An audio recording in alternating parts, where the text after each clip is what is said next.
Good afternoon, buenas tardes, buenas tardes. Good day sa atin dyan sa Pilipinas and all over the world, sa lahat ng mga OFWs and seafarers. Nandito tayo ngayon sa Cartagena, Spain. Behind me is my ship, Silver Ray. Yan naman yung Celebrity Constellation, and on to the right is the cruise terminal. So dito naman guys, marami tayong mga boats, sailing boats, yate. And by the way, Cartagena is home to a Spanish Navy. So marami tayong makikitang mga Navy ships. And Cartagena is also known for a lot of forts. Today guys is 16 degrees centigrade, maulan. Kaya yan ang lamig, tsaka maulan guys. Yan ang ngayon, kaya nakaano tayo. Alright. So marami nagtitinda dito along the quay, kaso lang maulan, so business is probably not doing good guys, no? So maraming turista, pero at the same time doesn't want to spend time here because it's raining, drizzling with rain. Ayan. So yun yung Citadel dito sa harap ng Cartagena. So nag-improve na yung ano nila dito guys, no? Yung queen nila, kasi meron ng mga coffee shops and everything.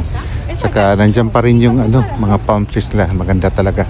Maganda talaga itong lugar na to pag mainit guys. Kaso lang drizzling ngayon but it's a different experience. So ayan, nag-iba na talaga yung Cartagena. There goes the big Spanish flag. And dito guys, nandyan na yung mga restaurants, so which is not here before. So this is a very good idea. Look at that.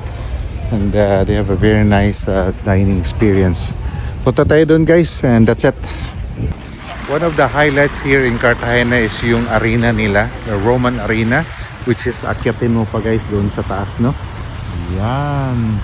So na-feature na natin yan last vlog natin, and yung target lang natin dito guys is pupunta doon. Alright, so nandito na tayo, and feature ko lang sa iyo and worth mentioning is tong monument nito. Kasi dito guys, no, marami mga Spanish soldiers during the Philippine insurrection na nakipaglaban sa mga Filipino guerrillas, and ang daming namatay din na mga Spanish soldiers. And this monument is actually a tribute to the soldiers who fell during the fight for Filipino independence. So this is a bank, and look at the design. Napakaganda ng design. I would say that this is like a Baroque sign we combine with new classical design guys. And on that side over there is yun yung entrance at saka ticket office papunta ng Roman Theater. So ayan guys, ito na yung pinaka-target natin napuntahan, and look at that. That's a bank guys, and ang ganda talaga ng design.